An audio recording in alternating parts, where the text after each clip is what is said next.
Bienvenue dans Drop Time, le podcast sur l'univers du Steadicam. Aujourd'hui, j'ai le plaisir de recevoir Patrick de Ranter, qui fait partie des premières générations de Steadicamers en France. Salut Patrick. Salut. Bon, ça va être compliqué de te présenter rapidement parce que tu as une immense carrière avec plus de 160 films, mais on pourrait citer Amélie Poulain, La Rafle, Les Deux Frères, Un village français. De toute façon, on va revenir dessus. Merci d'être là. Merci à toi et bravo pour cette initiative en tout cas, puisque Ben, ça n'existait pas encore en France apparemment, donc bravo. avec plaisir. Alors pour commencer, est-ce que tu pourrais nous parler de tes débuts au Steadicam ? Alors moi je suis sorti d'une école de cinéma en Belgique en 1980, et on avait eu une petite démonstration du Steadicam. Ça commençait à se voir un peu en Europe. C'était un vieux Steadicam, Steadicam 2 je crois, un énorme bateau, enfin un truc impossible. Garrett avait déjà fait des choses pas mal avec. Je suis rentré en 82 à la télé, et puis voilà, j'ai essayé le plus possible de faire des émissions de variété, des choses, même un peu de fiction. Ça commençait un peu les téléfilms autoproduits par la chaîne. Et puis un beau jour, on a gagné, une chanteuse belge flamande d'ailleurs, je crois, Sandra Kim a gagné l'Eurovision. Et donc l'année suivante, c'est le pays qui a gagné qui organise. Donc c'était la Belgique pour le coup. Ouais. Et là, tout d'un coup, il y a un cahier des charges, il y a de l'argent, il faut faire comme tous les autres pays. C'est-à-dire qu'à l'époque, il fallait une Luma, il fallait un Steadicam, il fallait autant de caméras, il fallait un grand studio, il fallait des lumières, machin, etc. Donc moi, j'ai fait le choix de la Luma. Voilà, ça s'est passé. On a eu 15 jours de tournage là-dessus, 2 semaines de prépa et puis un direct, c'est du direct.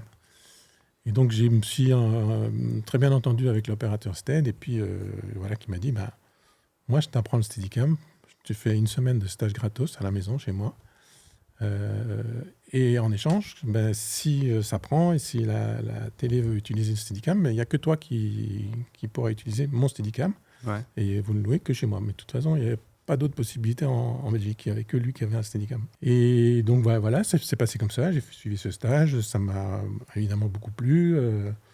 Et puis j'ai commencé à faire 2-3 émissions de variété, et puis un peu de fiction aussi pour la télé belge.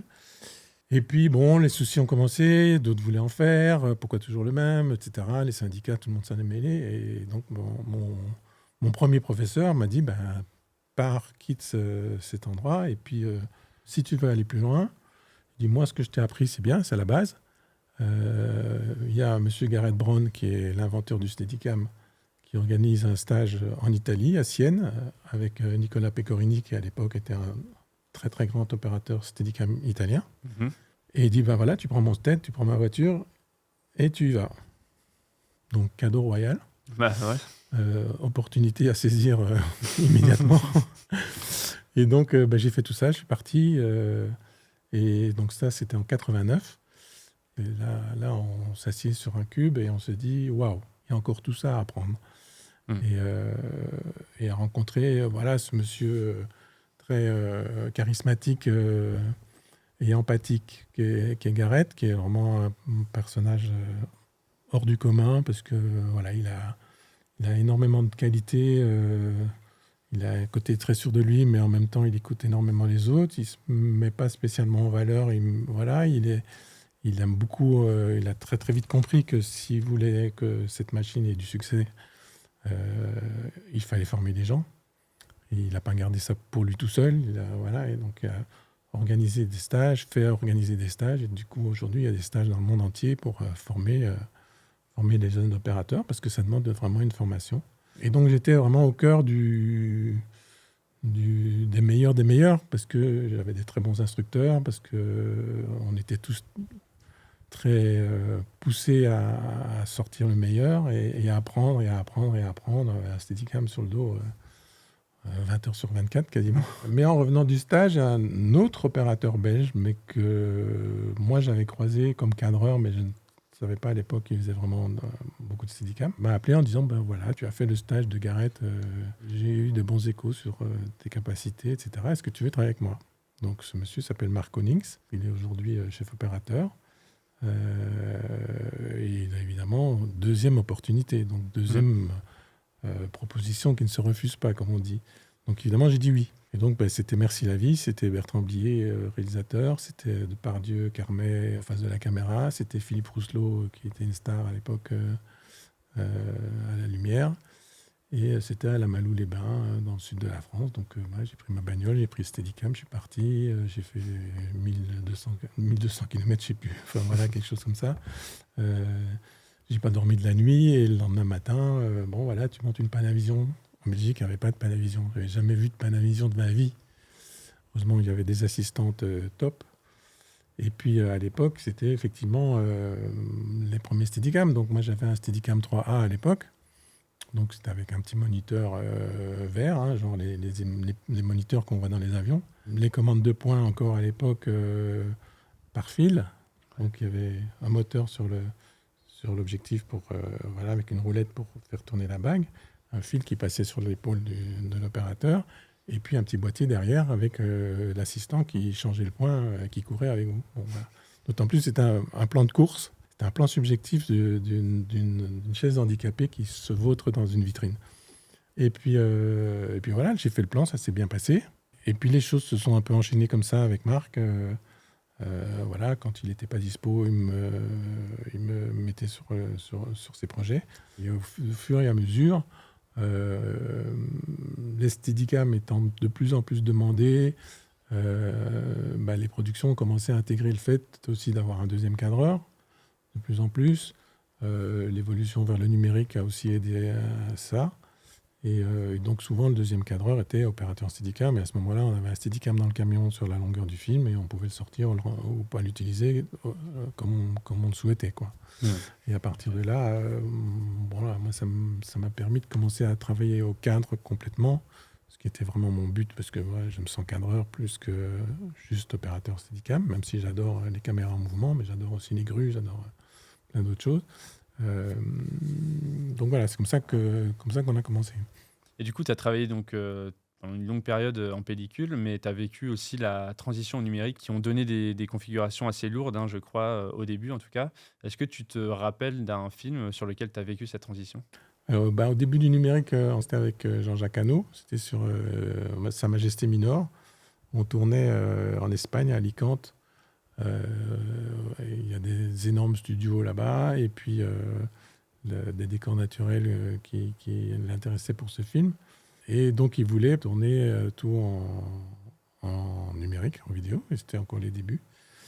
Et on a tourné, dans mon souvenir, avec une caméra Sony énorme, un énorme bazar.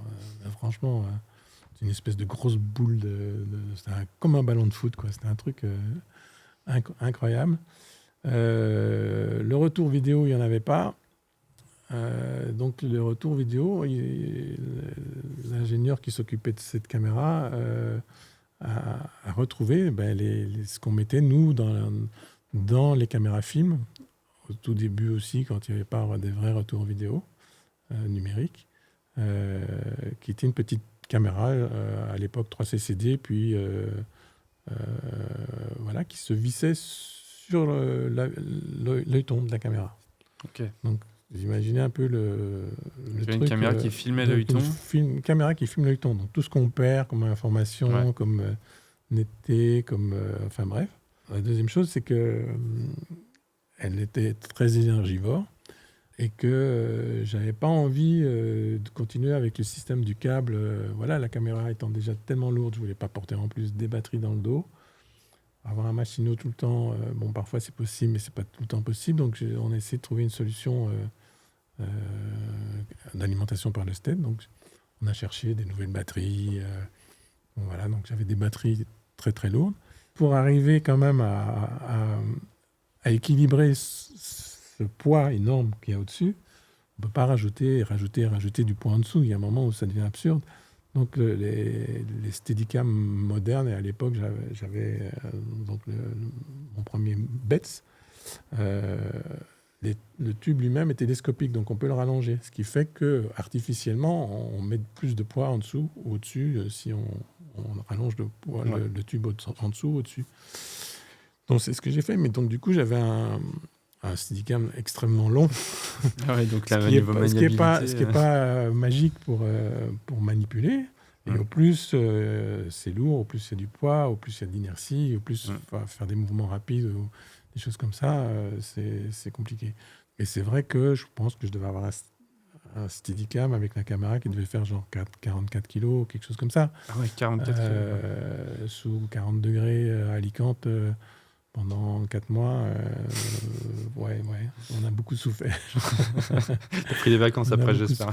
Et à l'époque, quand on tournait en dehors de Paris, on tournait 6 jours semaine, donc on avait un jour de repos par semaine. Ouais. Et bon, voilà. Alors ça, c'était pas génial. Mais bon, ça forge un peu le caractère aussi. Et puis, ça permet de chercher des choses. Des solutions. Ouais. Voilà. Et puis, c'est un travail d'équipe. On est aidé par les machinaux, par les techniciens vidéo, par tous ces gens-là. Et bon, ça forme des équipes aussi. Il y a aussi des problématiques techniques que tu peux rencontrer sur certains tournages. Je pense notamment à Amélie Poulain, que tu as tourné à peu près dans ces eaux-là, autour des années 2000. Est-ce que tu peux nous en parler ? Ouais. Écoute, moi j'ai été contacté pour faire ce film. C'était le premier film de Jeunet en solo. Et j'ai découvert un réalisateur maniaque, extrêmement visuel. Et donc je l'ai rencontré à son bureau de production. Et puis donc voilà, moi je ne travaille que à des courtes focales. Je storyboard quasiment tout mon film. Donc pareil, on sort de là en se disant comment je vais faire, est-ce que je vais y arriver, etc. Bon, je lis le scénario, qui est quand même un scénario très particulier. Je lis son storyboard, qui est gros comme ça. Et effectivement, avec des plans au ras du sol, où il y a marqué Steadicam. Donc nous, à l'époque, Steadicam, c'était hauteur de genou, dans le mode. Hein, donc on inverse, on met la caméra en bas, le poids au-dessus, on est à peu près au genou. Et donc, par exemple, il y a des plans au ras du sol, dans la gare de l'Est, gare du Nord. On est sur les pieds d'Amélie Poulain, et on va vers le photomaton. Voilà, ce qu'ils m'ont trouvé, c'était une petite dolly à 3 roues. Ouais. Et on mettrait le Steadicam harnaché dessus. Donc je ne porte pas le harnais. Le bras du Steadicam est monté sur le petit chariot. Et on peut mettre, comme elle est à 3 roues, on peut mettre la caméra vraiment au ras du sol, à côté de la roue directrice, qui est la roue avant. Et les machinaux peuvent diriger depuis l'arrière et faire tourner cette roue pour que vraiment ça tourne quasiment sur place. Donc ça, c'était pratique. Pour corser l'histoire, on était effectivement en ARRI 35 coaxial. Donc rajouter un peu et du poids et le problème de gauche-droite, déplacement de pellicule. Et puis le plan, un peu le clou du spectacle, comme on dit, c'est une sorte de cascade. C'est une cascade d'ailleurs. C'est où on poursuit quelqu'un qui monte sur une mobilette, qui fonce avec la mobilette. Il y a une sacoche à l'arrière de la mobilette. Il y a une voiture qui arrive, qui sort d'une rue à gauche. La mobilette évite de justesse la voiture. La sacoche tombe par terre. La caméra continue au ras du sol, tourne autour à 180 degrés autour de cette sacoche. Et on voit Amélie Poulain qui arrive, qui court face à caméra, qui ramasse la valisette. Et voilà, fin du plan. Donc c'est assez court, c'est genre 18 mm, très très large, mais c'est très rapide et au ras du sol. Et ça, un Steadicam tout seul, c'est impossible. Aujourd'hui, je sais pas, on le ferait peut-être au drone, on le ferait peut-être avec une moto électrique ou un quad électrique, je sais rien, mais on trouverait d'autres solutions. Mais là, à l'époque, quand j'ai lu ça sur le scénario, je dis comment on fait quoi. Et bon, on a fait 3 prises. Et le plan est magique et ça fonctionne super bien. Donc quand il y a des challenges et qu'on peut y répondre, c'est assez magique quand même. Et quelques années plus tard, tu tournes sur La Rafle. On change de registre, c'est un film beaucoup plus dur à regarder par son thème et à mon avis un tournage plus éprouvant. Est-ce que tu peux nous en parler ? Au départ, c'était mon associé et ami Eric Bialas, qui est opérateur Steadicam aussi, qui était cadreur caméra B et Steadicam, avec David Ungaro, chef opérateur cadreur A. Et donc Eric a commencé le film tout à fait normalement, tout se passait très bien, etc. Moi j'étais sur d'autres tournages et puis je m'apprêtais à partir en vacances. Et puis la prod m'appelle en disant voilà, Eric il a reçu une partie de décor qui est tombée, qui l'a apparemment un peu blessé le dos. On a des grosses séquences à faire au Veldiv, plus les camps, plus avec beaucoup de figuration. on a absolument besoin d'un steadicammer. Est-ce que tu peux venir? Est-ce que tu peux venir? Voilà, prends ton steadicam à toi aussi. Voilà. Donc, précipitation, je prends la machine, je m'en vais. Et là, j'étais prévu pour rester 2, 3, 4 jours maximum, le temps, parce que la blessure n'était pas énorme. Enfin, c'était franchement, il avait pris un coup, quoi. Donc, ça allait très vite se régler. Sauf que, voilà, on m'a fait laisser rester un jour de plus. Et on a commencé à certaines séquences à tourner à 2 steadicams. Tiens, voilà, tu prépares ça. Eric va faire ça. Après, toi, tu feras ça. Et puis finalement, les mêmes séquences. Bon, voilà. Ouais, c'était rare quand même à l'époque. Ce qui était, 2 steadicams sur le plateau. Pour moi, c'était la première fois. En tout cas, enfin, pour nous, c'était la première fois. Et je ne crois pas qu'avant ça se soit passé. Et du coup, voilà, c'était la fin de ma semaine. Donc, salut Patrick, c'était sympa. Voilà, Eric est en forme, tout va bien. Et puis, j'étais à peine arrivé à Paris quand notre téléphone ressonne. Je vous jure, c'est pas des blagues. Moi, j'étais en train de changer ma valise pour partir en vacances. Ma famille était partie. Et du coup, il faut que tu reviennes. Là, on a refait le plan de travail. On va pas s'en sortir. On a énormément de figurations, beaucoup de choses à faire. La bonne idée, c'est de se tête. Bon, voilà. Donc, j'ai repris les mêmes valises et je suis retourné. Et je suis resté encore 2 semaines, 3 semaines, je crois. Et on a fait, oui, beaucoup de toutes les séquences dans le camp. On a fait beaucoup de plans, séquences à 2 cams côte à côte. Ouais. Il y a une séquence terrible où les enfants sont séparés de leur mère. Avec les soldats allemands qui tapent dessus avec les crosses des fusils, etc. C'est extrêmement poignant, difficile à jouer, difficile à mettre en scène, etc. Donc, effectivement, de Steadicam, c'était l'idée, quoi. C'était vraiment super. Et moi, de travailler avec mon ami en même temps que lui, sur le même film, à Budapest, sur un film pareil, parce que c'est quand même un film important, je trouve, d'autant plus aujourd'hui, voilà, c'était une très très belle expérience. Ouais. J'aimerais te poser une question un peu plus technique. Comme tu as connu le Steadicam depuis ses débuts, j'aimerais bien connaître ton point de vue sur les dernières innovations technologiques, avec l'arrivée de l'électronique, comme le Volt, le Trinity et les nacelles gyrostabilisées. Le problème pour moi de tout ce qui a rapport avec l'électronique, c'est que ça fragilise. Le Steadicam, d'une façon générale, c'est un bulldozer. Il fallait un minimum de protection, etc., sous la pluie, des choses comme ça, mais ça tombait très extrêmement rarement en panne. Et quand ça tombait en panne, c'était une vis, machin, c'était un moniteur qu'on pouvait changer, c'était des batteries qui étaient mortes. Voilà, des trucs très simples. Dès qu'on ajoute de l'électronique, ça devient un peu plus compliqué, plus fragile, de façon générale. Donc le Volt, voilà, on en a parlé, c'est une évolution intéressante. Pour moi, il y a encore des mini-soucis. Il y a un câble qui se tourne autour de ce gimbal qui est un peu fragile. Ça tombe quand même en panne, on ne va pas dire souvent, mais oui, ça tombe plus souvent en panne qu'avant. Donc l'évolution électronique que Garrett a proposée, je trouve que c'est très intéressant. Et ça reste, comme je disais, la philosophie du Steadicam. Il y a d'autres marques qui ont recréé une sorte de nacelle qu'ils ont mise sur un Steadicam. Ça a des avantages, des inconvénients. Un des avantages, c'est qu'on peut commencer en low mode très bas, sur les pieds des gens, et puis on remonte. Et donc ça, c'est le Trinity de la marque Harry, qui encore une fois a d'autres inconvénients. Bon, il y a beaucoup d'électronique, c'est quand même du poids, c'est énergivore. Donc au début, encore une fois, tout le monde disait c'est génial, on peut tout faire avec. Non, on ne peut pas tout faire avec. Alors, je reprends souvent comme exemple le film 1917 de Sam Mendes,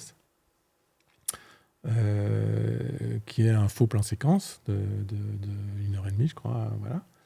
Et en fait, dans ce plan séquence, j'utilise les 3 systèmes. C'est-à-dire qu'il y a du Steadicam dit classique, il y a de la nacelle et il y a du Trinity. En fonction du plan, en fonction de ce qu'ils cherchent, en fonction des passages, puisqu'il y a tout ce qui se passe dans les tranchées qui sont franchement très étroites. Voilà, je connais l'opérateur Steadicam qui a fait le film et on en a parlé, il m'a montré des photos, franchement, et je ne sais pas comment il passe. Mais là, ils ont utilisé le bon outil pour le bon plan. Ouais. Et ça, c'est ma philosophie aussi. Voilà, il n'y a pas de machine qui fait tout. C'est pas possible. Que je trouve l'utilisation des nacelles, par exemple, c'est de le faire porter par des machineaux qui marchent, qui courent, qui passent dans des endroits incroyables. C'est cadré aux manivelles à distance. On accroche le truc à une grue, ça part dans l'air, ça fait un plan génial à la grue, toujours cadré à distance par le chef opérateur. Les machineaux redécrochent le truc, traversent la rivière à pied en tenant la nacelle au-dessus de l'eau, voilà, montent de l'autre côté de la rive, ça s'essaye sur une machine genre un quad ou une Jeep ou n'importe quoi, et on part en travelling arrière avec une armée de 350 mecs qui courent derrière la voiture. Et là, on fait un plan magique, génial, qu'on ne pourrait pas faire au Trinity, qu'on ne pourrait pas faire au Steadicam, et qu'on fait superbement bien avec une nacelle. Voilà. C'est bien, c'est complémentaire. C'est très complémentaire. Donc, après, il faut avoir des films où il y a les moyens pour faire ce genre de choses, c'est sûr. Ouais, c'est sûr. Merci beaucoup. On a bien parlé. Je te propose qu'on passe au petit jeu. Ah, le petit jeu. Le petit jeu. On va jouer à Tu préfères. Donc pendant 1 minute, tu vas devoir choisir entre 2 propositions, celle qui te correspond le plus ou celle que tu préfères. D'accord. Est-ce que tu es prêt? Oui. Alors, c'est parti. Regular ou Goofy? Goofy. Avec ou sans volt? Avec. G70 ou bras pro? Pro. High mode ou low mode? High mode. Éclairage naturel ou artificiel? Artificiel, on va dire. Sable ou neige? Au sable. Config lourde ou légère? Légère. Studio ou extérieur? Plutôt extérieur. Penser ou agir? Agir. Argentique ou numérique? Numérique. Passé ou futur? Moi, c'est plutôt passé pour l'instant. Cinéma ou télévision? Ciné, quand même. Facile. Jour ou nuit? Jour. Drop time lent ou rapide? Drop time lent, mais pas neutre. Optique fixe ou zoom? Fixe.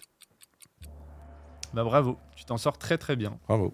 Super. Juste avant de terminer, est-ce que tu pourrais donner un conseil à un opérateur Steadicam qui débute? Alors, un opérateur qui débute, déjà, c'est d'essayer d'être opérateur. Moi, j'ai toujours très peur des gens qui disent « je vais faire du Steadicam, comme ça me permettra de faire du cinéma ou de faire de la caméra ». Je pense qu'il vaut mieux faire l'inverse, donc d'avoir une expérience de cadreur ou un minima de premier assistant caméra pendant quelques années. Parce que c'est quelque chose qu'on n'a pas abordé dans le podcast, mais c'est le travail d'équipe et donc de savoir en tant que cadreur comment communiquer, comment travailler avec d'autres gens, voilà, avec son assistant, avec le chef-op, avec un réalisateur, avec des acteurs si on fait de la fiction. Mais voilà, pour moi, c'est un outil pour cadrer, donc c'est ça qui est très très important. Donc là, je dirais déjà d'avoir fait une école de cinéma, ensuite d'avoir une petite expérience des plateaux, après ou en même temps faire des stages de Steadicam, après pratiquer, et je pense j'ai toujours dit, il faut au minimum 3 ans pour se dire je suis opérateur Steadicam ou opératrice. Merci beaucoup Patrick pour ton partage. Et je t'en prie. Et bonne chance pour la suite. Merci.